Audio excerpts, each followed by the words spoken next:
Video disclaimer: This video is only for entertainment purpose, so please don't take seriously. Hello guys, मेरा नाम है मानव और आपका स्वागत है आपके अपने चैनल आरसी मैशअप में।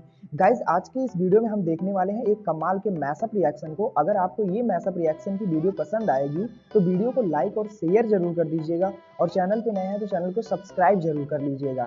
Thank you. तो गाइज, आगे की बात हम वीडियो खत्म होने के बाद करते हैं, तो चलिए इस कमाल के मैशअप रिएक्शन की वीडियो की शुरुआत करते हैं। Hope you will enjoy. जो रोज हमारा वीडियो देखते हैं, थैंक यू वेरी मच, लेकिन आप चैनल को सब्सक्राइब नहीं करते। क्यों भाई? करो भाई। आप हमारे चैनल को सब्सक्राइब करिए। जब हम देखते हैं ना सब्सक्राइबर बढ़ रहे हैं, डिस्क्रिप्शन में तो थोड़ा सा 2-4 किलो हमारा भी खून बढ़ जाता है। फिर हम टीम को इकट्ठा करते हैं, कहते हैं यार लोगों देखो, ऐसा है दोस्तों कि लोगों की एक्सपेक्टेशन बढ़ गई। अब लोग चाहते हैं कि हमारा चैनल देखें, इसलिए हमें भी मेहनत करने का थोड़ा सा एक अंदर जोश आता है। तो दोस्तों बिल्कुल सब्सक्राइब कीजिए। अच्छा, स्टोरी कुछ इस तरीके से है कि फिर से एक बार शहबाज शरीफ ने डायलॉग मार दिया। क्या भाई साहब, ऐसा डायलॉग मारा है शहबाज शरीफ ने, कहता है कि sacrifice political capital for IMF loan. ये देखिए, मैं आपको बताता हूं उसका थोड़ा सा बैकग्राउंड। इनके जितने भी मुल्क हैं, बिरादर इस्लामी मुल्क, शहद से मीठे मुल्क, आयरन ब्रदर, ठीक है, जितने भी हैं, ये चाइना वाइना जो भी थे, इनके सबने इनको ये बोल दिया है कि ठीक है चलो, तुम्हारे यहां बाढ़ आई, हम थोड़े बहुत तुम्हें चिल्लर विल्लर रेजगारी दे देंगे, लेकिन अगर तुम्हें मोटा पैसा चाहिए तो पहले तुम आईएमएफ से बात करो। यार, तुम आईएमएफ पैसा देने को तैयार है कि नहीं है? क्योंकि अब पाकिस्तान से लोगों का भरोसा उठ, ऐसी बात नहीं कि पहले भरोसा करते थे, बिल्कुल राइट, अब वो नेगेटिव में चला गया गड्ढा खोद के नीचे। क्योंकि पाकिस्तान से कैसी आवाजें आ रही हैं पाकिस्तानी टेलीविजन पर, और पाकिस्तानी जो एक्चुअली ओहदेदार हैं वहां से कैसी आवाजें आ रही हैं। वहां से ऐसी आवाजें आ रही हैं कि आस्क फॉर लोन फॉरगिवनेस। हमने एक पहले वीडियो में भी बात करी थी, आस्क फॉर लोन फॉरगिवनेस। अभी लोन फॉरगिवनेस कौन सा कीड़ा है कि मैंने आपसे पैसे ले लिए, अब आप देख रहे हैं मेरा वीडियो, ठीक है, बिल्कुल। आप ये वीडियो देख रहे हैं, मैं आपके पास जाता हूं, मैं बोलता हूं कि जनाब आप मुझे 2 लाख रुपए दे दीजिए। मैं आपको पैसे वापस नहीं कर पा रहा, मैंने ले तो लिए लालच में, लेकिन मैं आपको पैसे नहीं कर पा रहा वापस। फिर मैं आपसे कहता हूं कि जनाब ठीक है, आप छोड़ो यार, अब नहीं कर पा रहे, छोड़ो, हाथ मिलाओ, आप अपने रास्ते जाओ, हम अपने रास्ते जाते हैं। पाकिस्तान इस नहज पे आके खड़ा हो गया कि it is asking for loan forgiveness. तो ये शहबाज शरीफ क्या कह रहा है? शहबाज शरीफ ये कह रहा है कि भाइयों और बहनों, एक काम करो यार, आप जो मेरी पॉलिटिकल कैपिटल है ना, जो मेरी राजनीतिक पूंजी है, मेरी क्रेडिबिलिटी है, मेरा नाम है, मैं सब आईएमएफ के लोन के लिए दांव पे लगाने वाला हूं। कभी ये कहता है कि मैं पाकिस्तान के लिए अपने कपड़े बेच दूंगा, कपड़े फाड़ दूंगा, इसका बड़ा फेमस कमेंट है, मैं अपने कपड़े बेच दूंगा।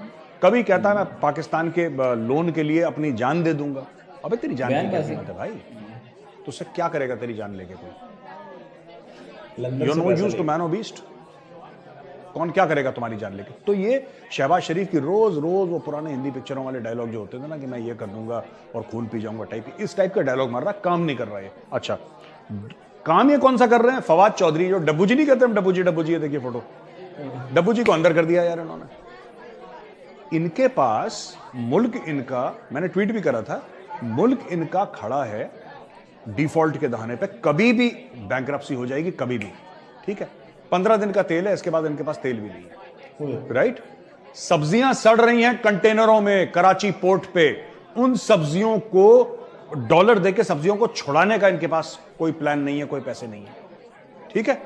इनके पास दुनिया भर की चीजें हैं जो प्रॉब्लम्स के सूरत में इनके पास आई हैं। बिजली चली गई पूरे पाकिस्तान में, किसी को कोई फर्क नहीं पड़ता, लेकिन जो आपके ऑपोजिशन वाली पार्टीज है ना, उनको सॉर्ट आउट करना है यार, उनको किस तरीके से हम घेर रहे हैं। ये अभी भी राजनीति कर रहे हैं। अरे बेवकूफों, पाकिस्तान रहेगा तब राजनीति करोगे, तब पॉलिटिक्स करोगे। मुल्क ही नहीं रहेगा तो क्या करोगे तुम? ये वही 1971 वाले, इन्होंने वहां पे जाके खड़ा कर दिया, इन्होंने पाकिस्तान को उसी दहाने पे लाके खड़ा कर दिया अपनी पॉलिटिक्स की वजह से, अपनी जो you know their lust for power.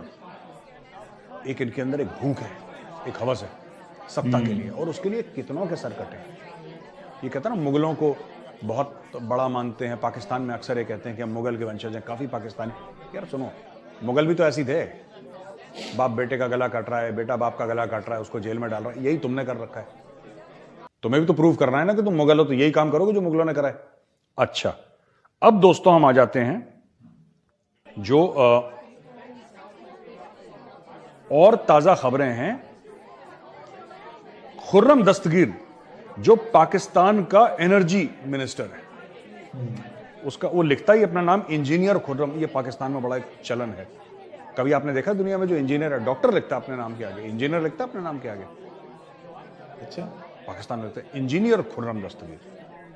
ये नई मैं चीज देख रहा हूं यहाँ पे, इंजीनियर खुर्रम दस्तगीर। तो खुर्रम दस्तगीर साहब ये कहते हैं कि इसमें हो सकता है कि रा की साजिश हो। और रा का नाम तो ले लिया उन्होंने भी, लेकिन उन्होंने बोला है कि फॉरेन हैंड हो सकता है।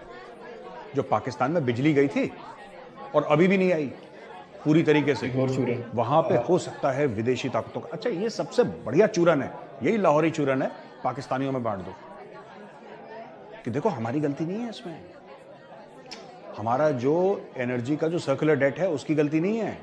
जो हमारा इंफ्रास्ट्रक्चर के नाम पे हमने पैसे, जो तारों को, बिजली के तार थे उनको पिघला के हम पी गए करप्शन में और हमने अपग्रेड नहीं करा, उसकी गलती नहीं है। राइट? हमें मैनेज नहीं करना आया, उसकी गलती नहीं है।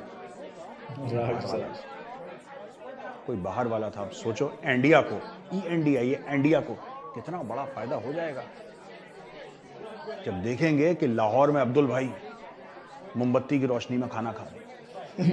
कितना फायदा हो जाएगा, स्ट्रेटेजिक फायदा हो जाएगा इंडिया है भाई। ये तो इनका दिमाग है और ये इनके मंत्री हैं। These are their cabinet ministers, so called quote unquote engineer.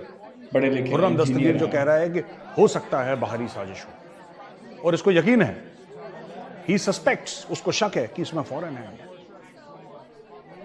ये इनका, ये मेंटल कैपेसिटी है पाकिस्तानियों की। आप देखो, और एक बार उसने फॉरेन हैंड कर दिया, मैं बता रहा हूं 99% ऑफ पाकिस्तानीज विल बिलीव कि फॉरेन हैंड है, क्योंकि उनको यही लगता है ना कि दुनिया के पास और कोई काम नहीं है। पाकिस्तानियों को सच में बाय गॉड ये लगता है कि पूरी कायनात को और कोई काम है नहीं, बस पूरे दिन कमरे में बैठ के पाकिस्तान के खिलाफ साजिशें करते हैं, क्योंकि पता नहीं कौन से हूर के परे हैं, इनमें कौन से नगीने जड़े हुए हैं कि इनके बिना खाने वाला जो है हलक के नीचे नहीं जाता। पूरी दुनिया के, America, India, Israel, China, Russia, सब कोई बैठ के सिर्फ इनके खिलाफ साजिश करता। ये दूध के धुले।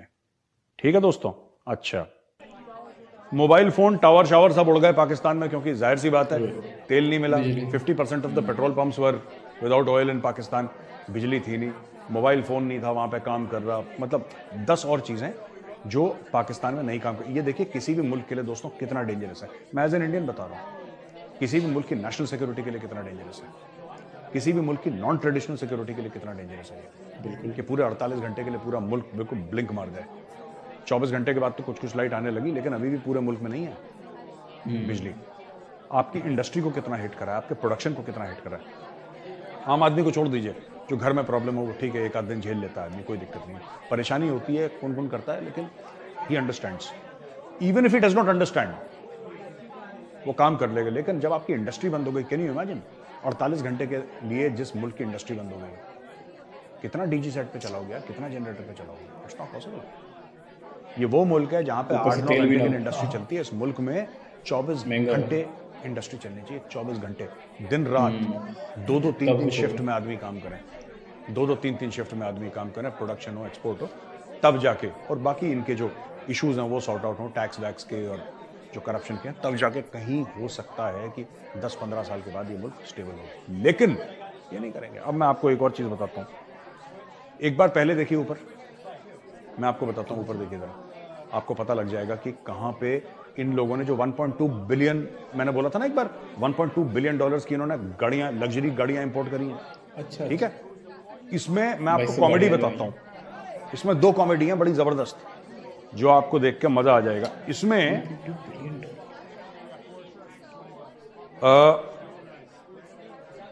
जो इन्होंने गाड़ियां इंपोर्ट करी, अरे भाई 2 नहीं, इसमें 3-3 कॉमेडी हैं।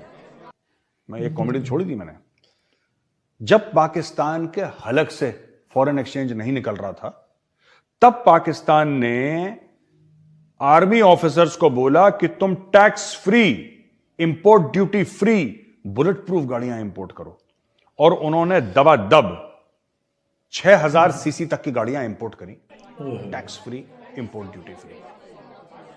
इस मुल्क के पास फॉरेन एक्सचेंज नहीं है। इस मुल्क का प्रधानमंत्री आईएमएफ के प्रेसिडेंट के सामने जमीन पे लेट गया दंडवत, टैक्स नहीं लिए फिर भी, कि मेरे तन के कपड़े ले लो लेकिन पैसे दे दो। वहां पे फौज ये काम कर रही है। दूसरी कॉमेडी, भाई दूसरी कॉमेडी ये है कि इन्होंने जो गाड़ियां इंपोर्ट करी हैं उसमें से करीब 600 650 पता नहीं कितनी गाड़ियां, एक मिनट में आपको ना करेक्ट आपको डेटा दिखाई देता हूं। 2200 गाड़ियां आई थिंक। जो दूसरी कॉमेडी है दोस्तों, इसमें करीब एक खास परसेंटेज गाड़ियों का पता नहीं 600 कितनी गाड़ियां हैं जो कि इलेक्ट्रिकल व्हीकल्स हैं। ये दूसरी कॉमेडी है, इलेक्ट्रिकल व्हीकल्स। अरे तुम्हारे मुल्क में बिजली नहीं है, तुम बिजली की गाड़ियां कैसे चला रहे हो यार? मोमबत्ती जला के लोग खाना खा रहे हैं, इलेक्ट्रिकल व्हीकल इंपोर्ट कर रहे हैं कोई। अच्छा, तीसरी कॉमेडी भाई, तीसरी कॉमेडी ये है कि इस मुल्क में सब्जी जो सड़ रही है कंटेनर में, जो कराची पोर्ट पे सब्जियां सड़ चुकी हैं, सब्जियां छुड़ाने के लिए पैसे नहीं है भाइयों के पास। गाड़ियों जो दालें हैं उनके कंटेनर सड़ रहे हैं पोर्ट पे, वो निकालने के लिए पैसे नहीं है। एक बिलियन गूगल को जो पेड ऐप है उनको देने के लिए पैसे नहीं है इनके पास। लेकिन अपनी फौज के लिए और जो अपनी टॉप क्रीम है उसके लिए लग्जरी गाड़ियां इंपोर्ट करने के लिए, वो भी टैक्स फ्री, वो भी इंपोर्ट ड्यूटी फ्री, उसके लिए डॉलर है इनके पास। असल में कोई भी ये न्यूज देखेगा ना, सबसे पहले दोस्तों उसके दिमाग में एक ध्यान आएगा, एक ख्याल आएगा उसके दिमाग में, Pakistan is a non serious nation. ये बोलते कुछ हैं, करते कुछ हैं। दुनिया के सामने दिखा रहे हैं साहब हम कितना तड़प रहे हैं, हमारे लोग भूखे मर रहे हैं, ठीक है, फ्लड आ गया, सैलाब आ गया, लोग बच्चे बिछड़ गए माँ बाप से, लोग मर गए। ये इनका एक चेहरा है मार्केटिंग का, जिससे पाकिस्तान अपनी मार्केटिंग करता है। लेकिन असलियत क्या है पाकिस्तान की दोस्तों? असलियत यही है कि खुल के ये देखिए, पाकिस्तान 2200 लग्जरी व्हीकल्स इंपोर्ट करी हैं, यानी कि 2200 लग्जरी गाड़ियां, महंगी तरीन गाड़ियां बाहर से इंपोर्ट करी हैं इन्होंने। और लग्जरी गाड़ियां कौन उनके लिए खरीदता है? जिनके पास आम पहले आदमी खरीदता नहीं है, पैसा, आम आदमी तो नहीं खरीदेगा। यानी कि जो पाकिस्तान का टॉप लेयर है, जो क्रीम है पाकिस्तान का, वो एक बंदा भीख मांग रहा है, दूसरा बंदा पार्टी कर रहा है। ये एक मुल्क में एक साथ हो रहा है, ठीक है। अगर मैं आसान शब्दों में समझाऊं, एक हाथ से भीख मांग रहा है, ठीक है, एक हाथ से भीख मांग रहा है, दूसरे हाथ से शॉपिंग कर रहा है, एक हाथ से भीख मांग रहा है, दूसरे हाथ से शॉपिंग कर रहा है। ये पाकिस्तान की सच्चाई है दोस्तों। This is what this country is doing. और मुझे ऐसा लगता है कि दुनिया भी देख रही है और दुनिया कह रही है कि बेटा तुम कब तक झूठ बोलोगे, तुम कब तक झूठ बोलोगे, कब तक से बर्दाश्त कर रही है। तुम कहते हो तुम्हारे पास पैसे नहीं है, लेकिन 2200 लग्जरी गाड़ियां इंपोर्ट करने के लिए तुम्हारे पास पैसे हैं, वो भी ड्यूटी फ्री, वो भी टैक्स फ्री, और अपने जो बुलेट प्रूफ गाड़ियां अपने फौजियों के लिए बाहर से। जबरदस्त। तो यार ये पाकिस्तान में हो रहा है। अच्छा, IMF demands more details on Pakistan budgetary position, ठीक है। अब जो IMF है वो कह रहा है कि भाई तुम अपने बजट में क्या कर रहे हो, जरा ये बताओ ना, तुम कर कह रहे हो, तुम्हारी बजटरी पोजीशन है क्या, जरा हमें भी तो समझाओ। तुम तो आ जाते हो कटोरा लेके यार कि भाईजान जरा 1 बिलियन दे दो, 2 बिलियन दे दो। क्यों दे दें? गाड़ियां लेनी है, वो भी तो किसी और का पैसा। IMF के पास अपना थोड़ा ना कोई दुकानें हैं जिसका किराया आ रहा है ना।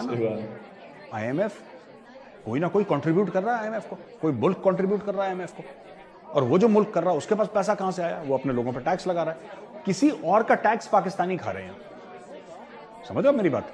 किसी और एक बार नहीं, 22 बार खा चुके हैं IMF के पास। ये सिर्फ IMF के, मैं बता रहा हूं, 22 बार तो IMF के ये लोग कर चुके हैं प्रोग्राम, 22 बार, राइट। आई थिंक ये 23वां है या 22वां या 23वां ये वाला है जिसमें जाने वाला है।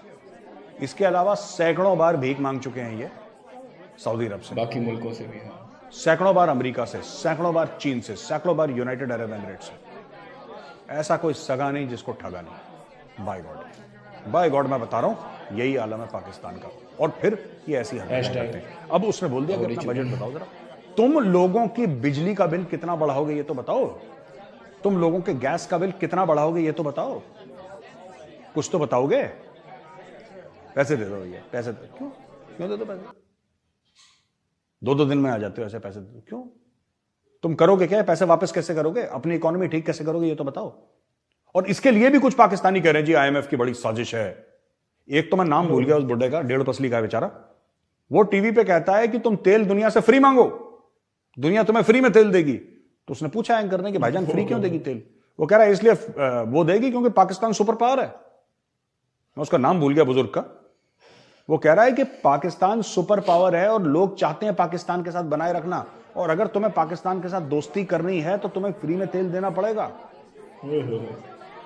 क्यों भाई? ये कह रहा है पिस्तौल लगा दो दुनिया के सर पे, बोलो कि दो हमें फ्री तेल क्योंकि हम पाकिस्तान हैं। कॉन्फिडेंस देख रहे हो भाई का? राइट? हाँ।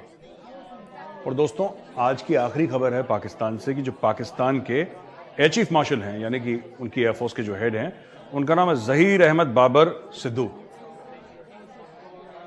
ठीक है, अब इनके भी एंटीसीडेंट्स आप देख सकते हैं। सिद्धू नाम है इनका।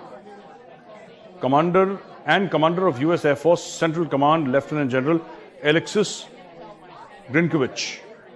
अच्छा, ये मैं आपको बता रहा हूं, इसको आप लिंक, ये क्यों बात, ये एयर मार्शल वगैरह ये सब लोग क्यों मिल रहे हैं? मैं आपको आज प्रिडिक्ट कर रहा हूं कि पाकिस्तान कोई ना कोई एक्शन कर रहा है अमेरिका के आशीर्वाद से। ये जो झूठ बोलते हैं ना आपस में कि बायलैटरल मिलिट्री टाइज, पाकिस्तान और यूएस की कौन सी बायलैटरल टाइज और कौन सी मिलिट्री टाइज? ये बड़ा नॉन नेटो एलाई, ये सब झूठ है। ये लाहौरी चुरियनों को झूठ बोलते हैं, लाहौरी चुरियन मान भी लेते हैं। जब तक नोट मिले उनको कुछ भी बोलो, ठीक है? बोलो सूरज का नाम चांद है, हाँ हाँ हाँ, जेब गर्म होनी चाहिए लाहौरियों की।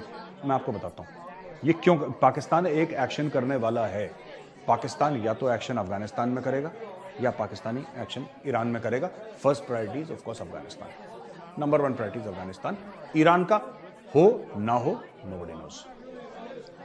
कैसे होगा लोगों को नहीं पता, लेकिन जो पाकिस्तान के ईरान के बॉर्डर में चल रहा है, जो धीरे धीरे अटैक्स बढ़ रहे हैं, उसके पीछे भी कुछ हाथ है। मैं आपको बताता हूं उसके पीछे भी। ये all this is being prime towards an escalation of flash point. और पाकिस्तान को इस्तेमाल करा जा रहा है। पाकिस्तान की जानकारी है कि पाकिस्तान को इस्तेमाल करा जा रहा है और पाकिस्तान बड़ा खुश है कि हमें इस्तेमाल कर रहे हैं, क्योंकि पाकिस्तान के पास और कुछ है नहीं बॉस। डॉलर। पाकिस्तान के पास क्या है जो दुनिया को देगा? कुछ नहीं दे सकता दुनिया को। अभी तो पैसे की इट जरूरत has nothing which the world wants, absolutely nothing, zero. कुछ जांघिया बनियान, कुछ तौलिए, उसके अलावा बनाता क्या पाकिस्तान? कुछ नहीं है उसका। यही बेचते रहते हैं लोग। कोई आधी उधी कोई टी शर्ट वी शर्ट बना दी, कोई क्रिकेट की बॉल बना दी, मतलब एब्सोल्युटली नॉन टेक्निकल जिसको कहते हैं इकोनॉमी है इनकी। और यही काम करेंगे। ये जो मिल रहा है ना, ये आप देखिएगा कभी, ये बंदा जो मिलेगा, he will meet with faujis and all, जो अमेरिकन होंगे ना, क्योंकि उनको पता है इनसे फायदा कैसे निकालना है। अब मैं आपको बता रहा हूं, ये एक्शन करेंगे अफगानिस्तान के अंदर, नंबर 1 प्रायोरिटी। नंबर 2 हो ना हो, हम कह नहीं सकते कि होगा, it's a far of chance, लेकिन इट्स अ पॉसिबिलिटी कि ईरान के अंदर एक्शन करेंगे। लेकिन पहली प्रायोरिटी अफगानिस्तान।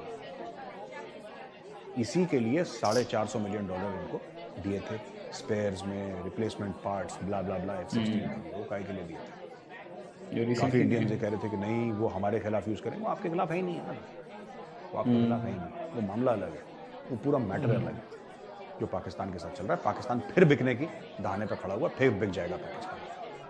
ठीक है दोस्तों, तो आज का वीडियो यहीं पे खत्म होता है और अब हम आते हैं आपके सबसे इंटरेस्टिंग सेगमेंट पे, क्वेश्चन एंड आंसर्स।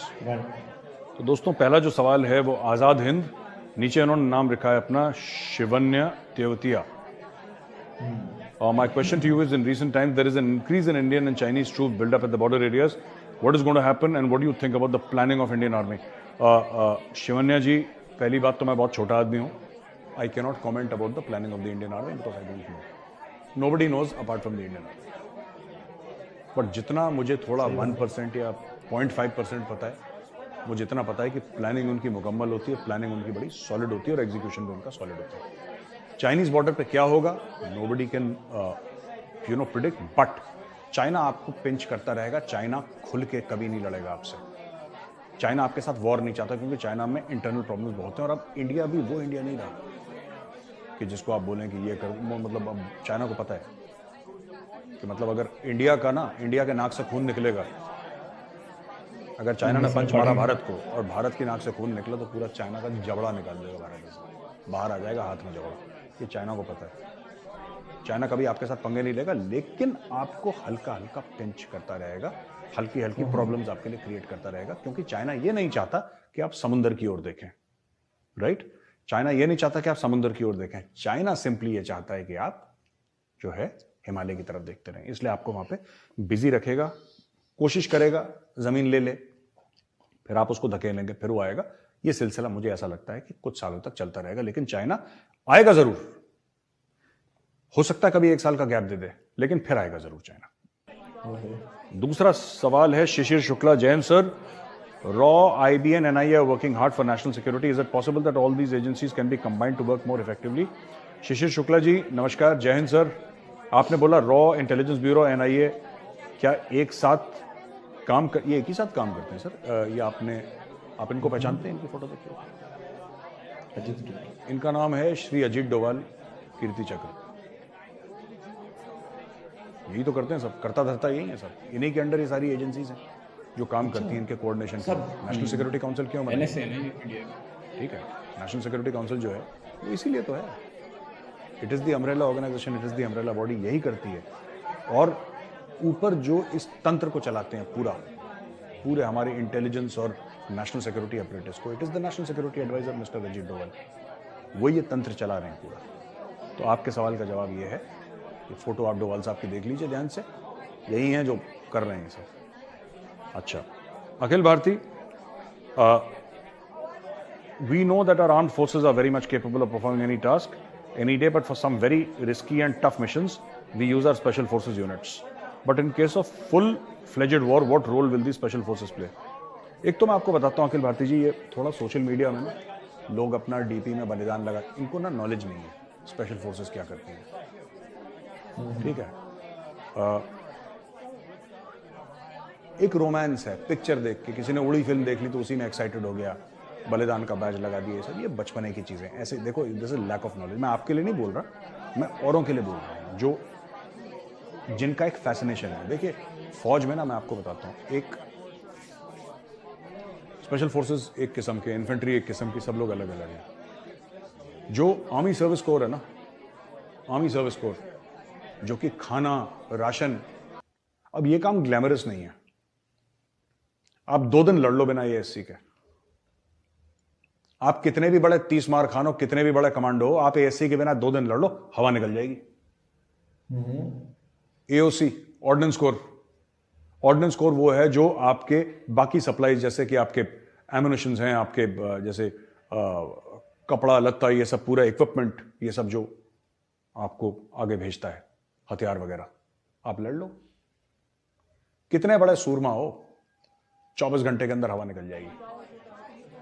जो आप कहते हैं ना डेंजरस मिशंस के लिए, ऐसी बात नहीं है। डेंजरस मिशन फौज में सब करते हैं। कारगिल की लड़ाई आपने देखी थी, कारगिल की लड़ाई आपने देखा था ना? तो ऐसा नहीं, स्पेशल फोर्सेस का एक खास काम है और वो लोग स्पेशलाइज्ड है खास काम के लिए। बट आइसोलेशन में स्पेशल फोर्सेस काम नहीं कर सकते, वो फेल हो जाएंगे। यानी कि अगर आपको बोलना है कि किसी का असैसिनेशन करना है, किसी कमांडर का, या कोई कोई गन पोजीशन है उसको डिस्ट्रॉय करना है, या फिर आपने बोला कि कोई ब्रिज है, कोई क्रिटिकल स्ट्रेटेजिक इंफ्रास्ट्रक्चर है उसको उड़ाना है, या कुछ ऐसा काम करना है जो स्पेशलाइज्ड है, उसके लिए स्पेशल फोर्सेस आप भेजते हैं। लेकिन special forces are not trained to hold ground. मैं आपको समझाता हूँ छोटी सी चीज। आपने बोला कि स्पेशल फोर्सेस का मिशन आपने लॉन्च करा, और स्पेशल फोर्सेस हर समय स्मॉल टीम कॉन्सेप्ट पर काम करती हैं। स्पेशल फोर्सेस ऐसा नहीं कि 100, 200, 300 चली जाएं, उनकी छोटी छोटी टीम्स होती हैं, या सर्जिकल स्ट्राइक्स भी छोटी छोटी टीम्स जाती हैं, उनकी काम करती हैं। Nature of the job is like that. They are highly trained, they are highly effective, intelligent people. मैं जो SF के ऑफिसर्स मिला, हाईली इंटेलिजेंट पीपल, लेकिन उनका एक काम है जो कि उनका स्पेशलाइज्ड काम है। आपको बाद में बाकी लोग चाहिए। कोई सिर्फ, अगर आप ये सोचें कि सिर्फ स्पेशल फोर्सेस से ही कोई लड़ाई लड़ लेगा, तो बाकी सबको फिर घर भेज देते हैं। अगर आपको देखना है सबसे कॉम्प्लिकेटेड काम किसका है फौज में, और ये मैं अपनी पर्सनल राय दे रहा हूं, मैं ब्रेवरी की बात और डेंजर की बात नहीं कर रहा, सबसे कॉम्प्लिकेटेड जो काम है, जो मुझे लगा, मेरी बहुत लिमिटेड समझ है, मैं आपको पहले एक कैवियट दे दूं, मेरी बड़ी लिमिटेड समझ है, लेकिन मुझे लगता है जो कोर ऑफ इंजीनियर्स का काम है ना, दैट इज वेरी कॉम्प्लिकेटेड, बड़ा पेचीदा किस्म का काम है उनका। फर्स्ट एंड लास्ट आउट वाला, वही माइंस भी लगाते हैं, वही डिमाइनिंग भी करते हैं, वही कॉम्बैट इंजीनियर्स हैं, वही पुल को भी उड़ाते हैं, वही पुल बनाते भी हैं। उनके ऐसे 50 काम है जो मुझे नहीं पता। तो अगर आपको देखना है कि काम में जो सोफिस्टिकेशन है, या काम में जो डिटेलिंग है, या फिर जो बहुत फैला हुआ जिनका काम है, कॉम्प्लिकेटेड काम है, अगर आपको देखना है, तो you must also look at core of engineers. Core of engineers बहुत जबरदस्त काम सभी करते हैं, लेकिन ये मानना ना अक्सर, क्योंकि ग्लैमर है, पिक्चरें देख ली 2-3 हॉलीवुड की, बॉलीवुड की, आपने स्पेशल, और जाहिर सी बात है स्पेशल फोर्स वेरी गुड, इसमें कोई शक ही नहीं है, लेकिन no arm of the army, no service of the army is an end to itself.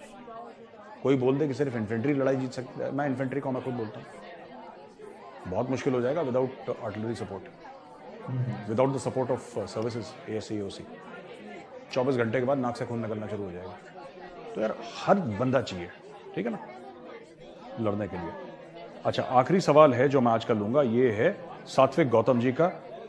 ये लिखते हैं कि what do you see end result of Pak economic crisis, Pak to break into 4 pieces, Taliban to take over whole Pak. देखिए, I don't think Taliban will take over whole Pak and I don't think the world will allow Pakistan to collapse. Pakistan के पास nuclear weapons हैं और पाकिस्तान हर समय दुनिया को threaten करता रहता है कि देखो पैसा दे दो वरना, एक रिपोर्ट भी तो आई थी अरे वो दे दो वरना बम। वो कुछ लड़के नहीं होते बिगड़े हुए जो माँ बाप को इमोशनली ब्लैकमेल करते हैं और बोलते हैं अगर मुझे बाइक नहीं दी तो मैं घर से भाग जाऊंगा, मैं सुसाइड कर लूंगा, मैं अपनी नस काट लूंगा। ऐसे किस्से आते हैं कभी कभी जो माँ बाप को प्रेशर डालते हैं, फिर माँ बाप लोन वोन लेके बाइक उसको दे देते हैं, मोबाइल फ़ोन दे देते हैं। वो पाकिस्तान इज टिपिकल लैंग्वेज। क्या पाकिस्तान के टुकड़े होंगे? पाकिस्तान एक्सप्लोड नहीं करेगा, पाकिस्तान इम्प्लोड कर सकता है और इम्प्लोजन के दहाने पर पाकिस्तान खड़ा हुआ है आज की तारीख में। क्या पाकिस्तान 4 हिस्सों में हो जाएगा या 4 में होगा, 2 में होगा? आई डोंट नो, मैं कह नहीं सकता इसको। मैं आपको प्रोफेशनल ओपिनियन दे रहा हूँ। आई don't think that I can give you a correct answer. लेकिन अगर सिर्फ ये हो जाए ना कि पाकिस्तान में जो न्यूक्लियर वेपन्स हैं, अगर उसकी सलामती का वर्ल्ड को गारंटी हो जाए तो दुनिया खुद ही इसके 4 टुकड़े कर देना। आपको बताऊँ, ऐसा नहीं कि दुनिया इनके न्यूक्लियर वेपन से डरती है। ये पाकिस्तानियों को लगता है कि लोग हमारे वेपन से डरते हैं। इनके वेपन तो हमारे पास भी हैं यार, इजराइल के पास भी हैं। ईरान बनाने की सोच रहा है, दुनिया के 15 और मुल्क जो बनाने की सोच रहे हैं। तो it's not a big deal any longer. जो 70s 80s में होता था ना कि आपका बड़ा तीर मार दिया आपने आप न्यूक्लियर वेपन से, अब वो चक्कर नहीं है। चक्कर मैं आपको बताता हूं क्या है। ये इनकी जो फौज है ना ऊपर वाली, ये हाईली रेडिकलाइज्ड है। ये हाईली रेडिकलाइज्ड है। तो नोबडी नोज कि ये क्या करेंगे। ये खुद को नुकसान पहुंचाएंगे, कहीं किसी के ऊपर डाल देंगे। That is why they cannot be trusted. And once you cannot trust a person, फिर ये चीजें आ जाती हैं कि यार, सस्पेशन से लोग देखते हैं क्यों लोग पैसा दे रहे हैं पाकिस्तान को। पाकिस्तान उनको रिटर्न में क्या दे रहा है? ब्लैकमेल ही तो कर रहा है पाकिस्तान। पाकिस्तान के पास प्रोडक्ट क्या है? आप ये बताइए ना। आज की तारीख में आप मंडी में जाते हैं कुछ खरीदने, आप पैसा देते हैं, वो आपको सब्जी देता है, आपको आटा देता है, राशन देता है, घी देता है, चीनी देता है, चाय पत्ती देता है, क्योंकि आप उसको पैसे देते हैं। पाकिस्तान ये कहता है अबे चाय पत्ती दे वरना फाड़ दूंगा बम यहीं पे। वो ठीक है, दे देता है चाय पत्ती। तो ऐसे पाकिस्तान का गुजारा 75 साल। ऐसे तो नहीं कहता होगा। तो दोस्तों, आई होप आपको एपिसोड पसंद आया होगा। पसंद आया है तो लाइक करिए, सब्सक्राइब करिए, बेल आइकन दबाना बिल्कुल मत भूलिएगा। खासतौर से वो हमारे दोस्त जो वीडियो देखते हैं लेकिन सब्सक्राइब नहीं करते। क्यों भैया? यही तो मसला है। सब्सक्राइब करो। डिस्क्रिप्शन और चाणक्य फोरम का जो मोबाइल फोन ऐप है उसको जरूर आप लोग डाउनलोड कीजिए और हमारी वेबसाइट पे जाके हमारे आर्टिकल्स पढ़िए। वीडियो खत्म हो चुका है। काफी इंटरेस्टिंग वीडियो था, लेकिन जो हालात हैं वो बड़े नाजुक थे। मैं तो यार बड़ा हैवी सीन हो गया वो लग्जरी गाड़ियों को सुन के। 2200 गाड़ियां मैं बीच में से शुरू कर रहा हूँ, लेकिन ये है कि भाई हद हो गई यार। मुल्क के हालात चेक करो। आपने टैक्स फ्री, सब कुछ फ्री, आपने जो है ना आदमी को कहा भाई लग्जरी गाड़ियां लेके आओ, खुले दिल इस्तेमाल करो, प्रोटोकॉल है। इधर आवाम मर रही है आपकी $1 बिलियन की। गाइज, आपको यह मैसअप रिएक्शन का वीडियो कैसा लगा? अपने थॉट को नीचे वीडियो के कमेंट में जरूर बताइएगा। वीडियो पसंद आई हो तो वीडियो को लाइक जरूर कर दीजिएगा। चैनल पे नए हैं तो चैनल को सब्सक्राइब जरूर कर लीजिएगा। तो थैंक यू, मिलते हैं नेक्स्ट वीडियो में।